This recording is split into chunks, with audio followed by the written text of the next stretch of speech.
fascismo. A los comunistas porque no vieron la importancia que tenía el ascenso del fascismo, y los socialdemócratas porque sí vieron la importancia, pero no vieron la necesidad de combatirlo en las calles, ¿no? Por combatirlo con movilizaciones, con acciones defensivas. Eso estaba planteado en Alemania, ¿no?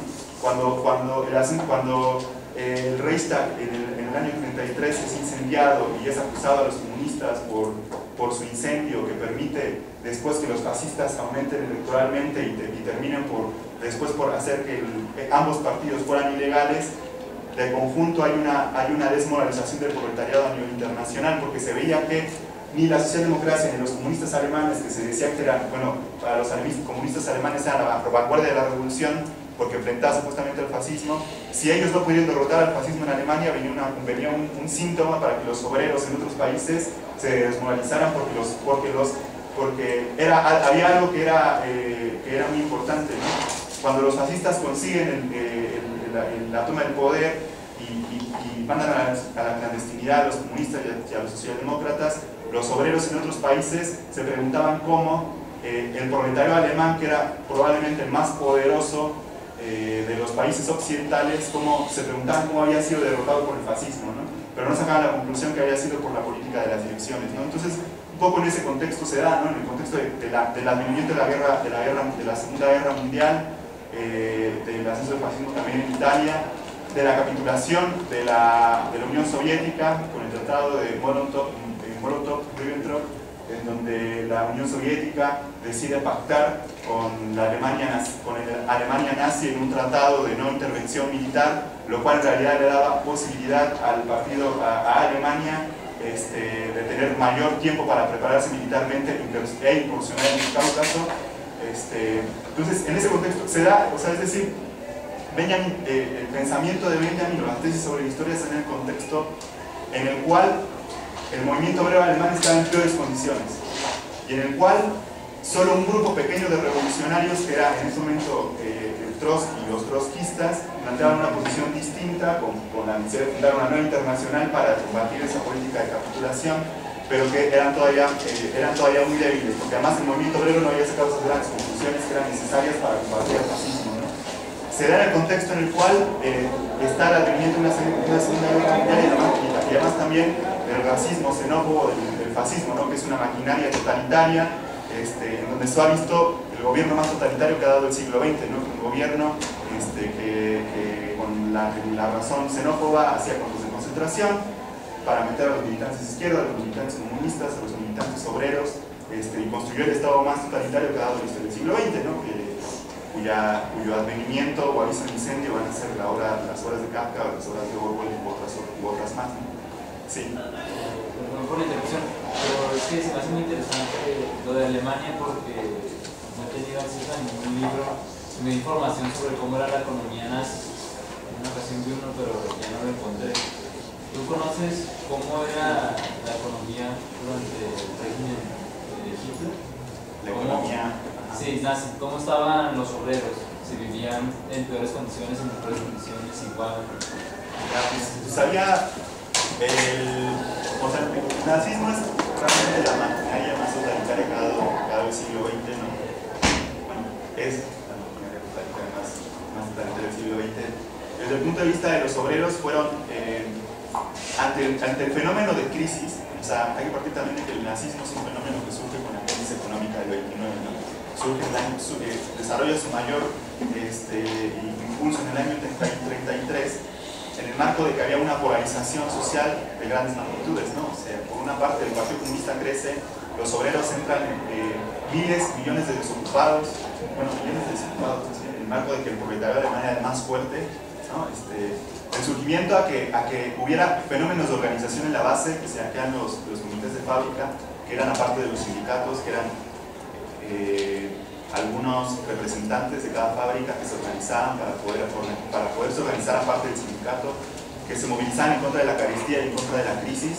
Y por otro lado había un sector de clase media, artesanos, pequeños productores e intelectuales que por la crisis económica, por no tener estabilidad, fueron arrastrados al bando fascista, ¿no? Entonces esa inestabilidad se manifestó por medio del enfrentamiento físico, ¿no? O sea, frente al movimiento obrero que peleaba en contra de la crisis, las hordas fascistas se organizaban para ir y matarlos, ¿no? O sea, de gente que eran hordas de fanáticos hitlerianos, fascistas, que iban a los sindicatos y los mataban.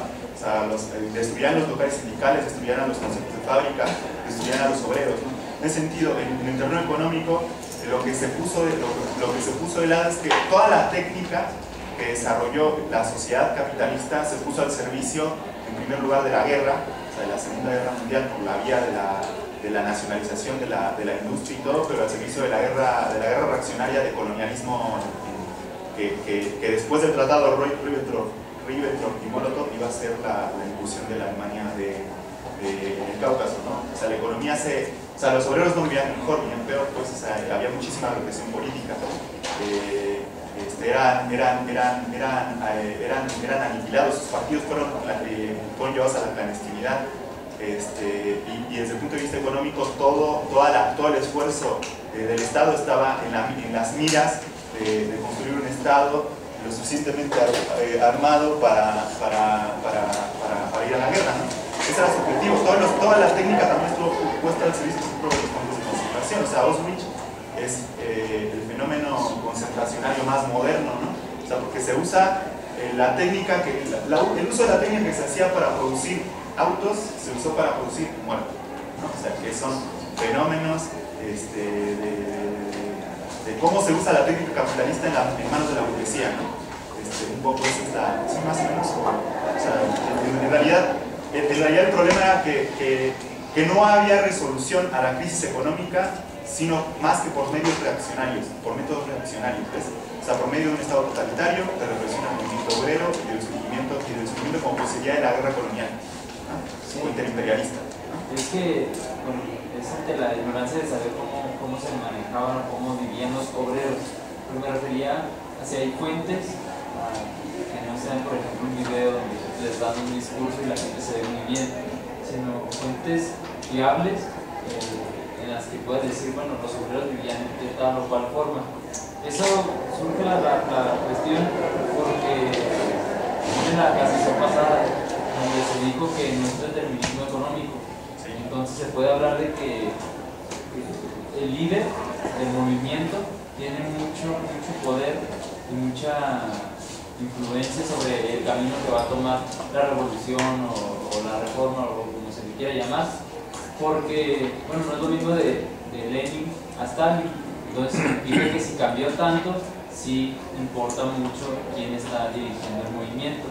Entonces, si se habla de Hitler prometía la bonanza de 1000 años, que no llegó ni siquiera a 20, pero es a lo que me refiero. Sí logró darles estabilidad económica a los obreros, pero desde un punto de vista que se diga, no vivían bien porque lo reprimía si había oposición.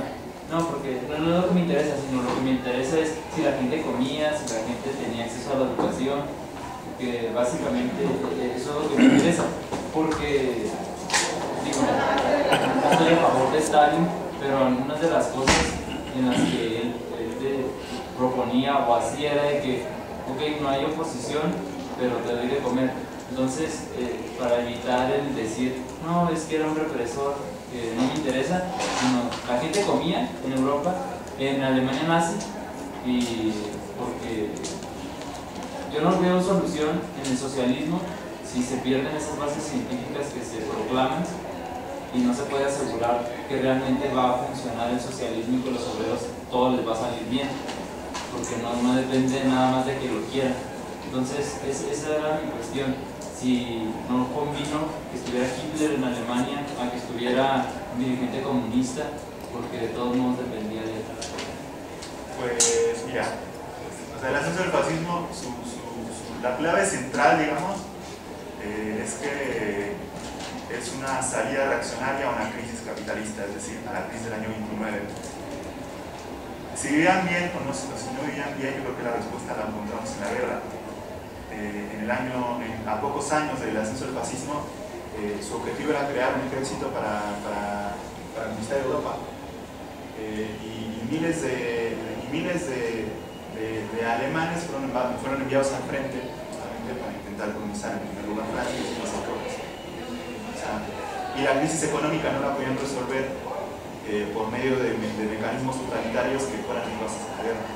En realidad fue una salida desesperada para salir de la guerra económica. O sea, de la guerra, digo, de la crisis económica, una crisis económica de grandes magnitudes con miles de desocupados. Miles de desocupados significa millones de personas que no tienen hambre, que tienen hambre y que están parando la producción y que no tienen la posibilidad de tener un trabajo. Es decir, la Alemania nazi no podía tampoco resolver ese problema, por eso justamente la consecuencia de la irresolubilidad de esa crisis fue entrar a en la guerra imperialista. Esa es la clave, digamos, para entender la cuestión, ¿no? Porque es una salida reaccionaria justamente porque se da sobre la base de la construcción de un Estado totalitario que va a la guerra, ¿no? Había una irresolubilidad de la crisis, por eso la irresolubilidad de la crisis bajo formas democráticas los llevó a los imperialistas a ir a la guerra, a repartirse el mundo, a que Alemania entrara en Francia, a que Italia entrara en Etiopía, a que el conjunto del mundo entrara en guerra. ¿Me explico? Porque cuando empieza la Segunda Guerra Mundial no solo es Alemania que entra en Francia o Alemania que entra en el Cáucaso, es todo el planeta en guerra. Esa es la característica de esta Segunda Guerra Mundial. El intelectual se convierte en uniformado, es decir, en propagandista, publicista de la guerra. Los obreros entran. En esa época, cuando empieza la Segunda Guerra Mundial, los obreros, todo el problema salarial, todo el problema de la democracia de los sindicatos no existían. ¿Por qué? Porque hay una militarización de la economía y en donde toda la posibilidad de producir un libro o producir una mercancía está enfocado a que las potencias imperialistas se repartieran en el mundo. Y además también la Alemania nazi el objetivo era destruir la Unión Soviética, porque era todavía un peligro para justamente ante un fenómeno de crisis y ante posibles alzamientos revolucionarios, la Unión Soviética era un gran peligro, más allá de que hubiera burocratización, porque seguía siendo el espectro de la Revolución de Octubre. ¿Ves? Porque todavía seguía siendo el espectro de la revolución. Por eso los fascistas, tanto los alemanes como los italianos, su objetivo era destruir la Unión Soviética. Entonces, estamos hablando de una, o sea, la crisis, digo, la Segunda Guerra Mundial como la medianoche del siglo, pero también como es la culminación de una cadena de catástrofes que surge en el 14, que es la primera masacre moderna, la primera guerra imperialista. Y de ahí en adelante surge una cadena de acontecimientos catastróficos que empiezan 1914 con la Segunda Guerra Mundial, 1917 con la Revolución de Octubre, 1918 con la Revolución Alemana, derrotada, 1919 con la Revolución de los Centros Obreros de Baviera en Hungría, derrotada, no, en Baviera, la Revolución Húngara donde viene Georgi Lukács y lo mandan al exilio, la Revolución China del 26-27 en la Comuna de Cantón, derrotada, la Guerra Civil en España, derrotada, el lanzamiento de los obreros en Alemania, derrotado. Es decir, la Segunda Guerra Mundial es la máxima expresión de una cadena de acontecimientos catastróficos llena de derrotas. Y justamente también con la burocratización del Estado obrero ruso. Más o menos en ese contexto se da, no sé si... en ese contexto es en el cual un pensador de tradición de origen judío, de formación alemana, es que va a hacer estas tesis. ¿Y quién era este tipo? Este tipo era un intelectual, no era un revolucionario. Los revolucionarios estaban todos, algunos honestos, aunque ciegamente viendo a Moscú como la posibilidad de la dirección de la revolución mundial, aunque ya haya traicionado la revolución en China, la revolución en España y la revolución en Alemania, pero había muchísimos comunistas que eran honestos, pero que desafortunadamente estaban siendo traicionados por su dirección. Un grupo de revolucionarios que eran los trotskistas, que desafortunadamente, por la situación internacional también, habían creado la Cuarta Internacional, ¿no? que era la organización revolucionaria del momento, ¿no? Y que había dado una respuesta revolucionaria a cada fenómeno de este siglo XX, digamos, ¿no? Pero y también, bueno, muere Trotsky, lo asesinan en México, etcétera, ¿no? Entonces, se da en este contexto, ¿no? Entonces, ¿quién era Benjamin? Benjamin no era un revolucionario, un intelectual de tradición judía, él era hijo de un gran comerciante capitalista, ¿no? Se da en el marco de que los judíos en Alemania habían sido perseguidos, asesinados, el hermano Benjamin fue asesinado, el hermano Brecht fue asesinado, tuvieron que partir al exilio, tuvieron que ir a Francia o a España, era un intelectual, era un crítico literario, era un gran... pero bueno, la clave es a donde vemos por qué llegó a ver es uno de los críticos más punzantes de la sociedad moderna, ¿no? Para esos momentos, más bien para antes, cuando surge la revolución del 18 en Alemania, hay una intelectualidad, prácticamente un intelectual de tradición judía. Los judíos en el caso de Alemania, a diferencia de Rusia, los judíos en Rusia eran muy combativos por su situación social. Todos eran las clases bajas y populares. Por eso los judíos fueron los que formaron el Bund, que a su vez fue el origen del Partido Obrero Socialdemócrata Alemán, que a su vez fue el Partido Bolchevique. Todos eran, bueno, Rosa Luxemburgo, Trotsky, que después se van a hacer antijudíos, o no se van a hacer, más bien, son el judío o no judío, ¿no? Más bien. Pero todos eran en un país como Rusia, eran obreros explotados doblemente que los obreros rusos, por eso fueron muy combativos y crearon el Bund, ¿no? Que fue el origen del Partido Obrero Socialdemócrata ruso. En diferencia en Alemania, la población judía estaba muy bien colocada, pero tenía el problema de que no estaba asimilada, pero quería asimilarse. Entonces hay una relación de tijeras. Todos eran grandes empresarios, banqueros, tenían buena posición, eran cultos, ¿no? Entonces mandaban a sus hijos a las universidades con el objetivo de que ellos querían ser alemanes, querían olvidarse de su tradición judía. Entonces surge un grupo de jóvenes intelectuales que fueron enviados a las universidades para que aprendieran toda la cultura alemana, para que a su vez pudieran ser asimilados en lo que era la República de Weimar. Dentro de ellos estaba Benjamin, estaba Kafka, estaba John Scholem, estaba un montón de gente, Frank Rosenzweig, era Adorno, era hasta Horkheimer, muchísima gente de Alemania, ¿no? Que eran intelectuales que una verdadera inteligencia, a diferencia de Rusia, que eran todos más combativos, que eran una organización política. Los intelectuales judíos, hay una relación de tijera. Los padres los mandan a la universidad para que se hagan más alemanes, entonces todos tienen una cultura alemana impresionante, todos leen Goethe, todos leen Schelling, todos leen todo el romanticismo alemán, pero a su vez, en oposición a su familia burguesa, empiezan a intentar rastrear, en primer lugar, el marxismo. Todos, Lukács, por ejemplo, él era uno de estos personajes que en oposición a su familia burguesa judía empezaron a estudiar marxismo, porque se oponían a su raíz social, a su origen social, ¿okay? Por eso se dice que la intelectualidad judía en Alemania era desclasada, se desclasó en un sentido, porque además el Alemania nazi los mandaba al exilio, los perseguía y todo, pero esa intelectualidad además, justo por su situación de no sentirse judíos y no sentirse alemanes, eran cosmopolitas, ¿no? Por eso Lukács se preocupa por el marxismo, por eso a Benjamin le encantaba viajar. Entonces todos, Lukács empieza a estudiar marxismo, ¿no? Era uno de esos personajes. Benjamin así abraza toda la cultura alemana de tradición romántica, pero también a su vez quieren intentar saber sus raíces sociales, también sus raíces judías, ¿no? Entonces empiezan a estudiar la Cábala, empiezan a estudiar lo que es la tradición judía mesiánica, etc. Entonces, la discusión es, en el caso de esta generación, hay unos que se van a la lucha de clases. El primero es Lukács y el segundo es Gustav Landauer, que era un intelectual que se decía judío, pero también alemán, que fue el dirigente de la República de los Consejos Obreros de Baviera y que fue asesinado por el Kaiser, asesinado como un mártir, que era un joven de 21 años, que era justamente un judío intelectual que había sido llevado a la universidad, pero en oposición a su familia, a su tradición burguesa, terminó siendo un dirigente obrero en la República de los Consejos.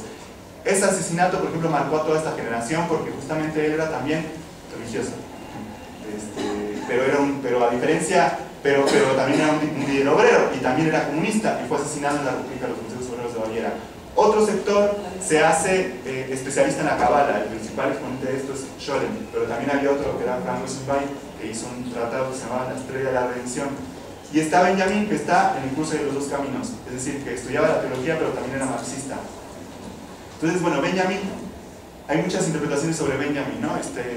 Hay algunos que dicen que era un intelectual nada más, un crítico literario como Hannah Arendt, que también era uno de estos personajes, otros como la de Adorno, que decía no, él era un marxista materialista, donde la tradición religiosa no importa, otros como Scholem, que decía la importancia de Benjamin era más la importancia religiosa, pero no su materialismo. Benjamin está en el cruce de todas esas corrientes, es decir, en el cruce de todas las corrientes, pero también a contracorriente de todos los caminos. Era un comunista radical. era un crítico radical de la sociedad moderna industrial en clave romántica, pero también que nos apunta muchas cosas para nosotros que queremos organizarnos para destruir la sociedad burguesa. ¿Okay? Entonces, Benjamin simpatizaba con el comunismo. Tenía un amigo que era Bertolt Brecht, que era importante defensor cultural, tiene toda la onda esto de teatro social. Tuvo una pareja que era Asia Lassis, que era una importante artista de la Unión Soviética. Viajó a la Unión Soviética, Benjamin, y hizo un texto que se llama Diario de Moscú, en donde critica el estalinismo. Y además, todos sus amigos en Rusia eran de la oposición de izquierda trotskista. También Benjamin lee a Trotsky, ¿no? Le gusta mucho la historia de la Revolución Rusa.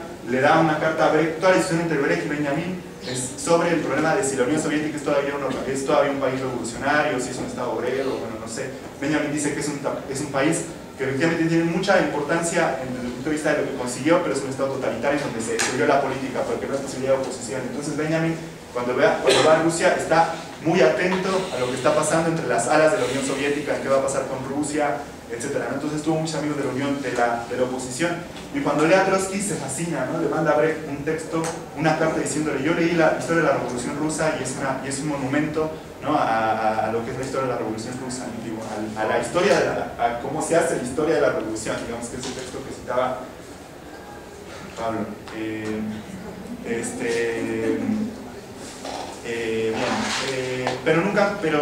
Pero mantenía sus reservas paramilitar, porque justamente ve en la socialdemocracia alemana una organización burguesa, ve una organización que cree en el progreso, que cree en el trabajo, que cree que el trabajo es militancia, que cree que la política es publicidad, que cree que la política es tener más diputados, que cree que la política es tener más periódicos. Se distancia también de los comunistas alemanes porque ve en ellos un cariz dogmático, progresista, progresivo, que tiene una fe en la teología del progreso, porque en ese momento los comunistas pensaban que estaban más cerca de la revolución que nunca, porque había crisis económica, ¿no? Entonces Benjamin se separa de todos ellos y tiene justamente y empieza a desarrollar 1001 cuestiones sobre el problema de la política, sobre el problema de la cultura, etc. Entonces, en ese contexto se dan estas tesis sobre el concepto de historia. Pero antes de pasar a ellas, ¿hay alguna duda, alguna pregunta, alguna sugerencia? Sergio, bastante interesante. Sin embargo, como que, vamos a decir, cuesta trabajo ubicar a este personaje, pero tú ya nos has adelantado, no es fácil, sus tesis son muy abstractas. Bueno, pues en realidad se me hace, porque yo desconocía, y por más esfuerzo que hago de ubicarlo, de introyectarlo dentro de la concepción que yo tengo de materialismo histórico, de relacionarlo con el pensamiento marxista, con la filosofía marxista, con la dialéctica marxista, como que no veo, ¿verdad? Esa articulación que me jale, que me interese, que me aterrice. Ok, bueno, vamos para ahí.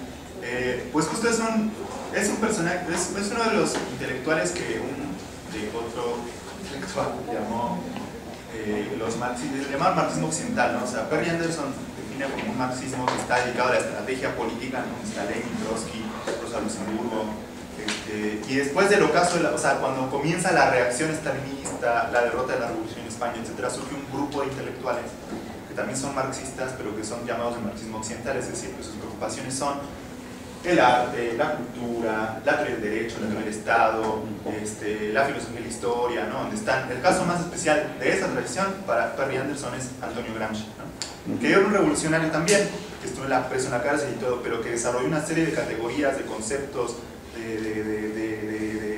corpus teórico, no solo para entender la estrategia, sino para entender, por ejemplo, las cuestiones del Estado, ¿no? Entonces, el caso de Benjamin es también junto con otros, ¿no? Que era la Escuela de Frankfurt, Adorno y todo, que hacen una serie de reflexiones sobre el problema de la cultura, el problema de la teoría, sobre el arte, sobre la escritura, sobre el lenguaje, etc.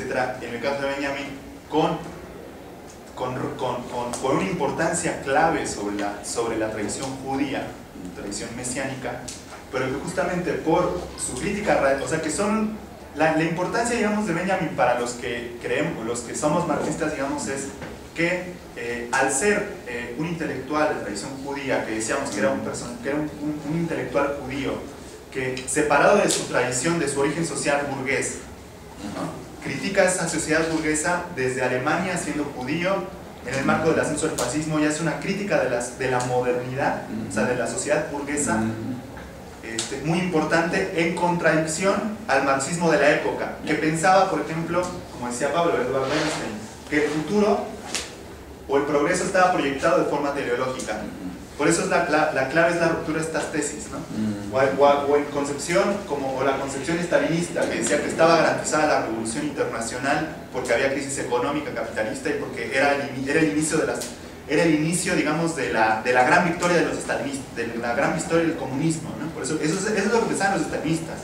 La socialdemocracia pensaba que, bueno, el desarrollo de las fuerzas productivas por sí mismas iba a garantizar que se resolvían las contradicciones de la sociedad burguesa. Por ejemplo, los monopolios, ¿no? Los monopolios, que son una tendencia de la sociedad burguesa, resolvían los problemas de las crisis, resolvían el problema de las guerras y de las revoluciones en sí mismas, ¿no? Por eso nada más había que ser organizaciones de diputados, organizaciones de tomar el poder de forma pacífica y transformar la realidad. Entonces, este personaje aislado, en la penuria, porque cuando se muere el padre vivía de pequeños trabajos que mandaba a las editoriales. Había un instituto de investigación en Estados Unidos, que era alemán, que le mandaba dinero, ¿no?, para hacer sus trabajos. El tipo vivía mal, vivía en la penuria, ¿no? Era un intelectual, o sea, el tipo era un intelectual. Y es también la tendencia al intelectual. La intelectualidad en la sociedad burguesa tiende a la proletarización, porque viene, entonces justamente lo que planteaba Lenin de la necesidad de que el intelectual se proletarice, o que la clase, o que aquellos que no tienen un lugar en la sociedad burguesa tienen la proletarización. Un caso de estos es Benjamin, ¿no? Él decía, la intelectualidad tiende a la proletarización, y sí, con la crisis, con la guerra y con el hambruna, la intelectualidad tuvo que vivir en una proletarización terrible, ¿no? De toda esta intelectualidad, el que vivía mejor, tenía un padre que tenía una gran empresa, etcétera, era Adorno, ¿no? Entonces, esta condición, digamos, le permitió, en primer lugar, criticar, justo a eso vamos. ¿Alguien más? ¿Alguna duda? ¿No? Bueno, bien. Entonces decíamos, fueron pocos los que criticaron duramente, los que sacaron la conclusión sobre lo que pasó en el ascenso, con lo que pasó en el ascenso del fascismo en Alemania. Digamos, el primero de ellos es Trotsky, que lo convierte en estrategia, que es fundar una cuarta internacional. Lo hace Víctor Serge, pero bueno, después viene a México y lo matan, qué sé yo. Son muy pocos los que vieron críticamente lo que estaba pasando. O sea, para ese momento la sociedad moderna estaba al borde de ver las peores masacres a los cuales nos lleva la sociedad moderna burguesa, que es poner a todo el mundo en guerra. Hiroshima, Nagasaki, es la peor masacre moderna que ha habido en la historia de la sociedad burguesa, pues. El fenómeno concentracionario, los gobiernos más totalitarios del siglo XX, etc. Entonces, Benjamin es el primero que dice, bueno, acá estamos viendo, tenemos que, si Trotsky lo convierte en estrategia, Benjamin lo que hace es hacer una crítica radical al concepto de progreso. Entonces dice que esas son las tesis. Son unas tesis que, bueno, adelanto, Benjamin se suicida en el año 40, justo en el tipo lo mandan se decide ir a Francia, después para intentar pasar a España, él sabe que lo van a matar y se suicida, ¿no?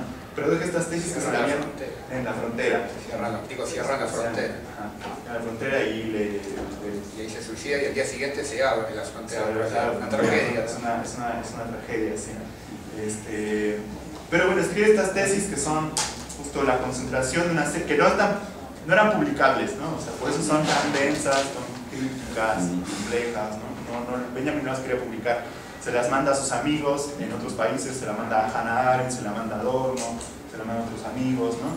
Después se publica en el año 47-48 en Frankfurt, bueno, pero después de Frankfurt en Estados Unidos, con un llamado homenaje a Benjamin, con problemas de traducción, no las editan completas. Y después ya es hasta los años 80 en donde se leen y dicen, wow, aquí hay una fuente para ver, digamos, ¿no?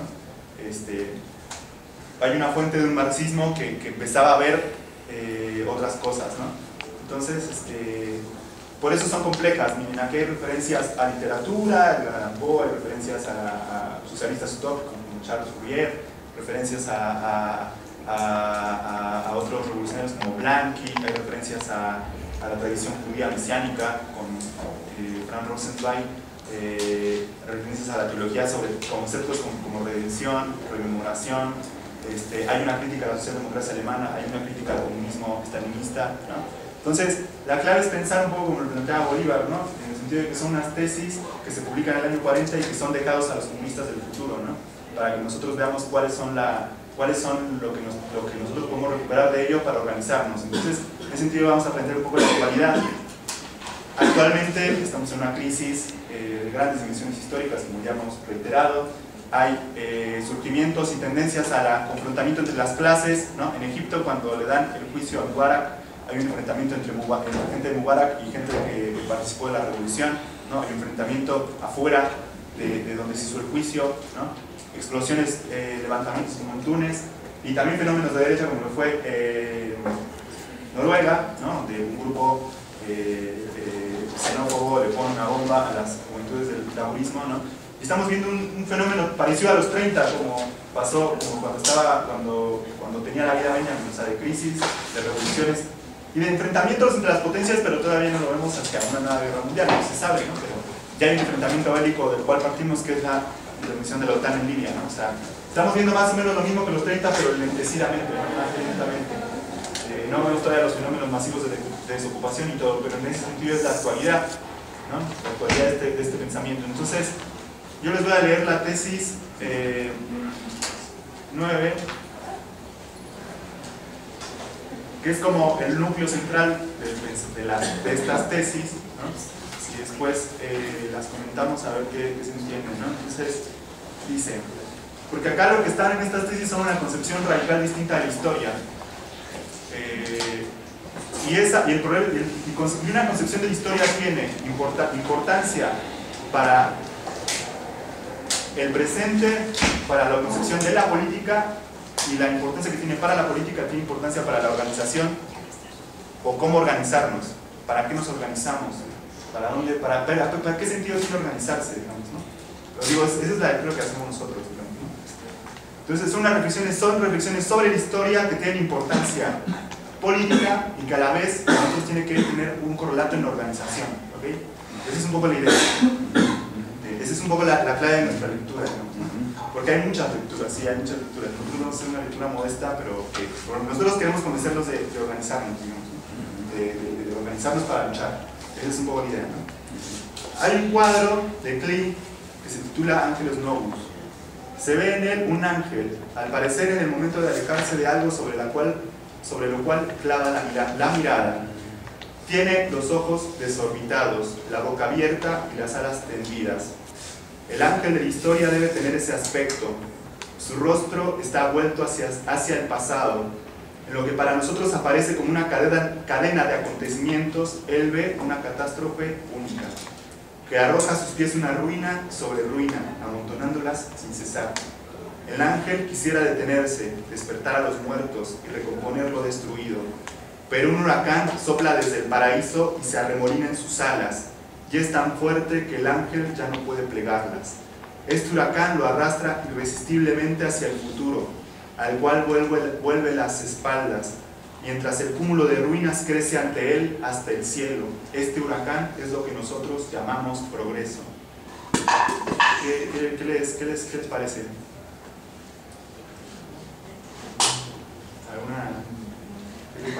Es una pregunta.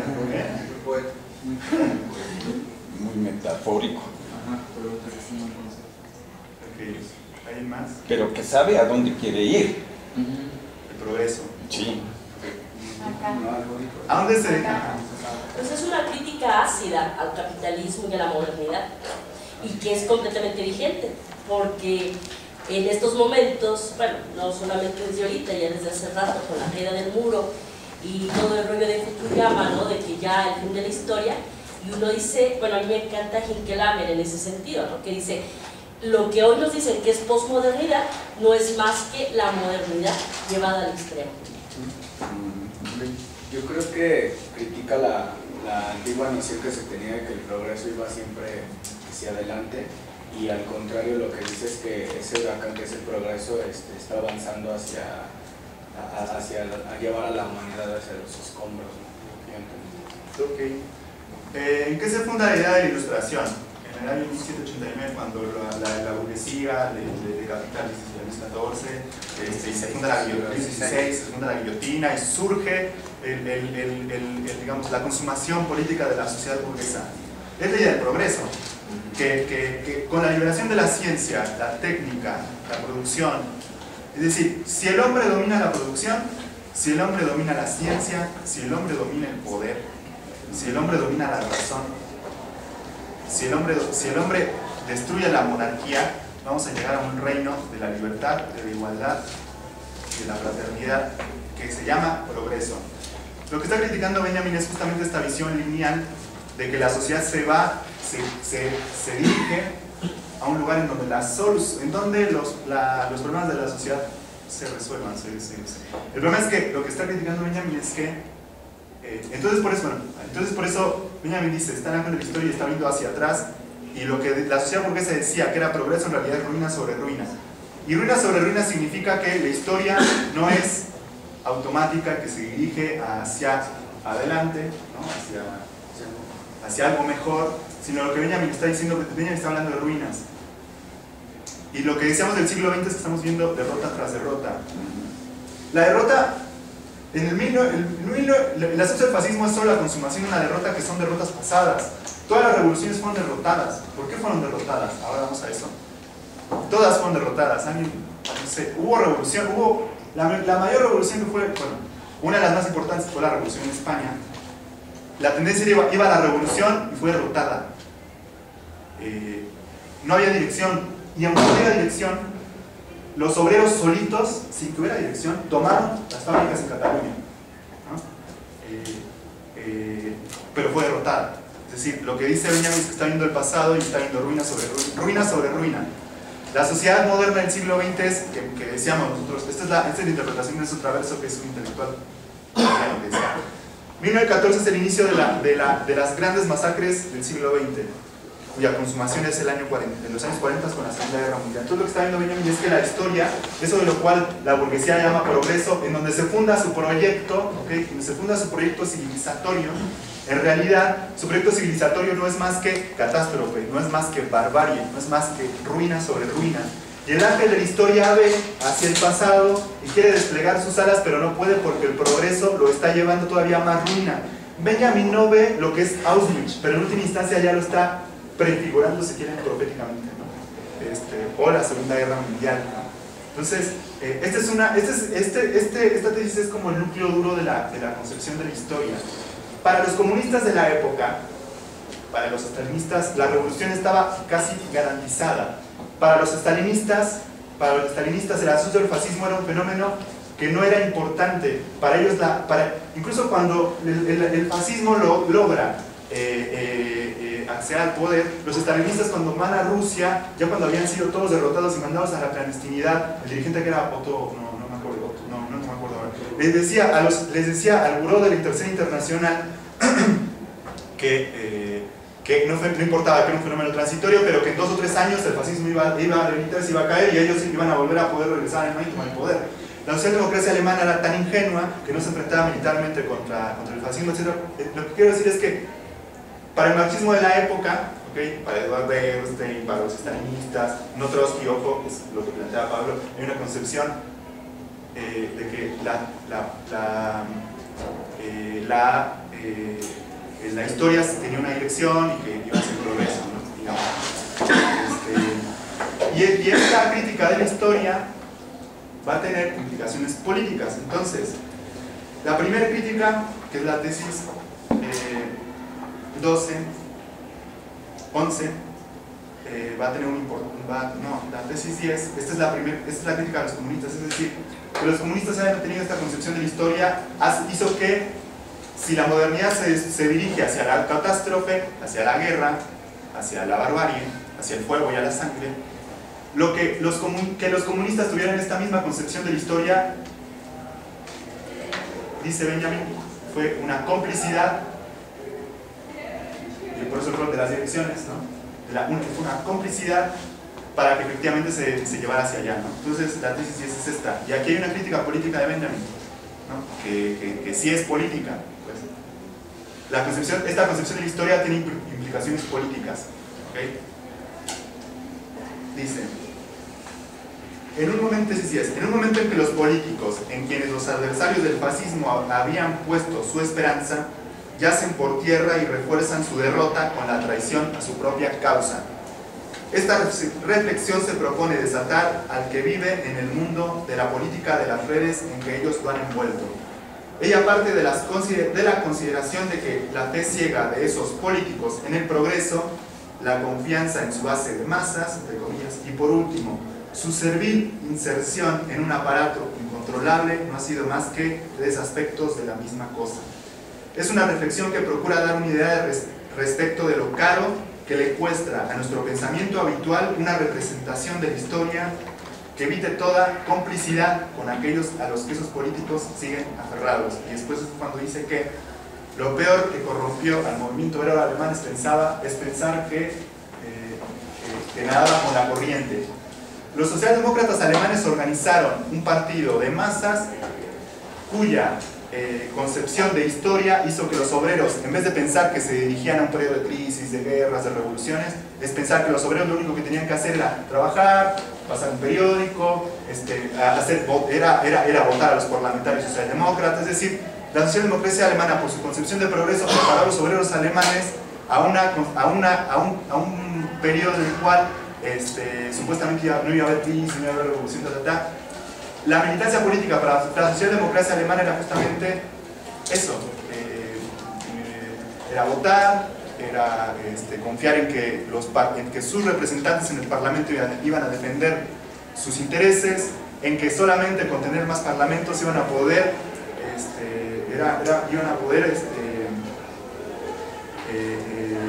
conseguir destruir las salubres, a lo cual es justamente lo que critica, ¿no? Entonces por eso Benjamin dice, el conformismo que desde el principio se encontró a gusto en la socialdemocracia, no afecta solo a sus tácticas políticas, sino también a sus ideas económicas. Esta es una de las razones de su colapso ulterior. No hay otra cosa que haya corrompido más a la clase trabajadora alemana que la idea de que ella nada con la corriente. El desarrollo técnico era para ella el declive de la corriente con la que creía estar nadando. De allí que no había más que un paso a la ilusión de que el trabajo en las fábricas, que sería propio de la marcha del progreso técnico, constituye de por sí una acción política. Entonces, esta es un poco la crítica también al concepto, o sea, que el concepto de historia tiene problemas en el terreno político, porque si tú no tienes un concepto de historia que se dirige justamente a la crisis, a la guerra o a la revolución, tú no te preparas justamente hacia ese fenómeno al cual la historia como tendencia se está desarrollando. Por eso justamente lo que plantea Benjamin es que los estalinistas y la socialdemocracia alemana, por no tener esa concepción de la historia, colaboraron, ¿okay?, a que la modernidad llevara a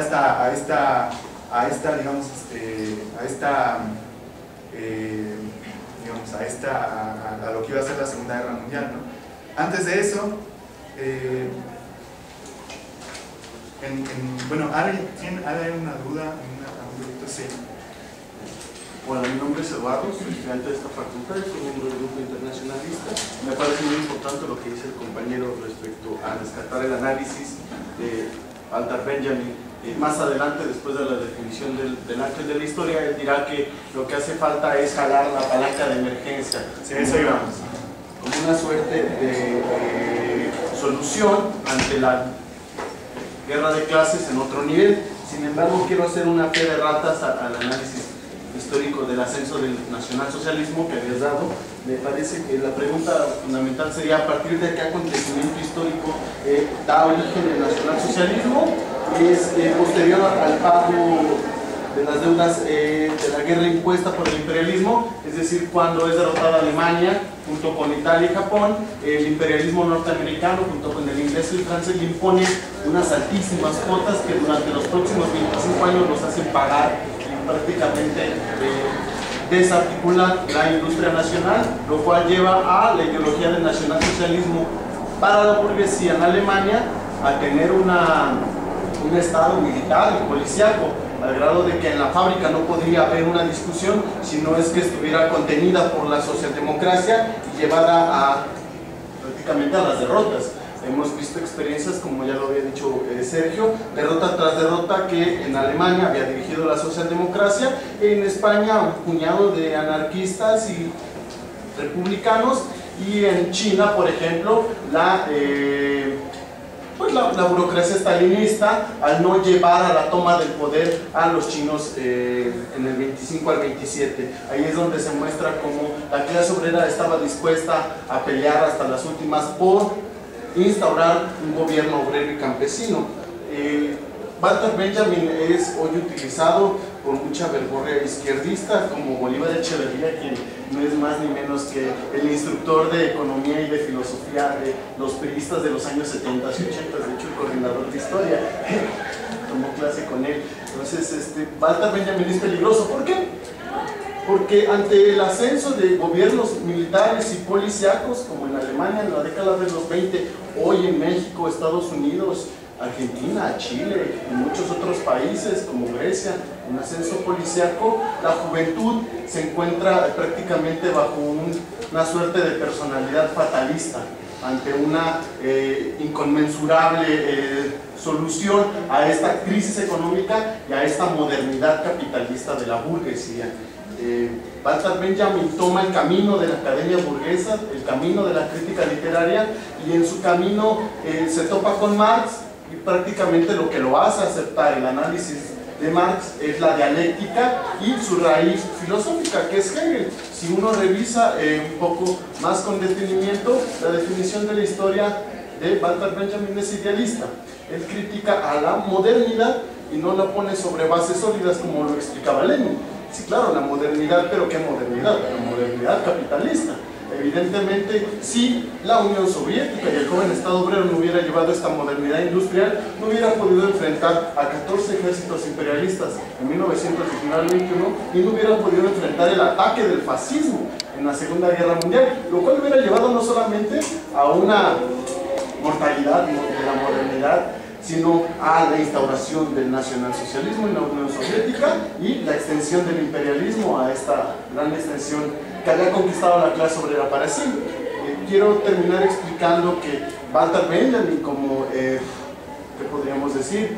Como Gramsci, todos ellos leen a Marx, algunos militan como Gramsci. Gramsci es heroico por haber combatido en los consejos de fábrica en Turín. Sin embargo, Walter Benjamin no es un militante. Sin embargo, hay un punto de intersección entre estos dos y es años posteriores. Por lo general, en la tradición socialista, las lecciones se sacan después de la guerra, ¿no? Después de la guerra del 45 viene el 20º Congreso del PECUS y muchos socialistas de izquierda lo que dicen es: la Unión Soviética sí, claro, estaba podrida desde hace mucho. Sin embargo, no sacan la lección correcta. No es que estuviera podrida, es que había una burocracia que estaba deteniendo las revoluciones, como muy bien había explicado Sergio, en China, en España, etcétera, etcétera. Y también regresamos un poco al análisis que había explicado. Nada más, el último punto de Artur, de Opriani, es el determinismo económico. Walter Benjamin ve ante la palanca de emergencia una suerte de solución al determinismo económico. Me parece que no, es al contrario, ¿no? El detener la producción capitalista significa ponerla al orden del día a la clase obrera y el campesinado, como la Unión Soviética en los años 20. Bien, vamos a poder terminar.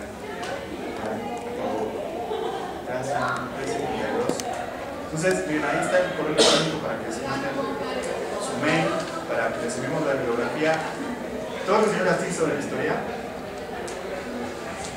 Si no la recibieron, manden un mail, están digitalizadas para que recibimos, está el foro justo de Bolívar para hablar el chico. Entonces, bueno, no vamos a poder terminar, pero nada más una reflexión para que la pensemos para la próxima ronda, ¿no? efectivamente, la diferencia de Benjamin, la diferencia de Gramsci, pues, la diferencia es clara, ¿no? O sea, Gramsci está preso por las cárceles fascistas de Mussolini, ¿no? Un militante que además simpatizaba en algunas cosas con la oposición izquierda y las cartas fueron desaparecidas. Por ejemplo, otro mérito. Ahora está, efectivamente, Benjamin no militó, ¿no? O sea, no fue un militante revolucionario ni nada. Ahora, el problema es que nosotros pensamos que hay algunas cuestiones en el caso de Benjamin que nos permiten a nosotros enriquecer a lo que nosotros somos, a nuestra tradición, que es la tradición del marxismo militante, del marxismo revolucionario, ¿no? Y en el caso justamente de Benjamin, digo, después vamos a pasar a lo de la locomotora de la historia y todo, pero digo, para empezar, ¿no? Nosotros pensamos que su concepción de historia o el pensamiento de Benjamin podría tener un límite, porque efectivamente puede. Es decir, los que leen Benjamin, pues fundamentalmente están recluidos en las academias, en los institutos de investigaciones, es decir, en la izquierda universitaria no se discute, no se lee. En otros países sí, ¿no? Por ejemplo, en el caso de países como en Europa, han sido textos que han permitido que la gente se politice, ¿no? Actualmente hay avidez. Ahora, las tesis de Benjamin, ¿dan estrategia? Nosotros pensamos que no es que dan estrategias. No es que hayan estrategia para pensar un proyecto emancipador, dan ideas sobre un concepto de historia que nos permiten justamente pensar la necesidad de lo que dicen las tesis, ¿no? De estar en una alerta, en estado de alerta permanente, y para nosotros justamente las tesis sobre historia dan algunas cuestiones, dan algunos elementos de reflexión justamente para organizarse, para construir una organización, ¿no? Para nosotros tiene que ver con el programa de Trotsky del trotskismo. Pensamos que es la única corriente y eso es a lo que vamos a concluir después, que es la única corriente que carga con las ruinas de la historia del siglo XX, es decir, que carga con las ruinas de las derrotas del siglo XX y que sacó sus conclusiones, ¿ok? Entonces, este pensamiento de Benjamin, que justamente plantea el tema de las ruinas de la historia, de las derrotas, etc., para nosotros justamente que llegó a